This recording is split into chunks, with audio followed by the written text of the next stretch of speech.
Пратеничката група на ВМРО-ДПМН и коалицијата поднесе предлог закон за изменување на законот за постапување со бесправно изградени објекти по скратена постапка, со цел граѓаните да не останат со нерешени статуси за своите домови поради административни пречки или бавни процедури. На денешната пресконференција пратеникот Бојан Стојановски истакна дека многу граѓани со години се заглавени во судски спорови и различни постапки кои не се по нивна вина.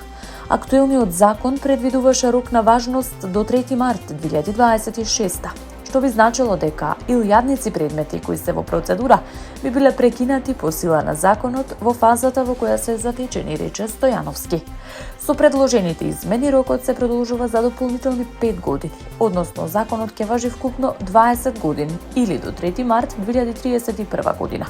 Ова, како што нагласи пратеникот, ќе овозможи правна сигурност за општините како надлежни органи да ги завршат сите веќе почнати постапки. Оваа измена не предвидува нови барања, туку исклучиво во служба на граѓаните.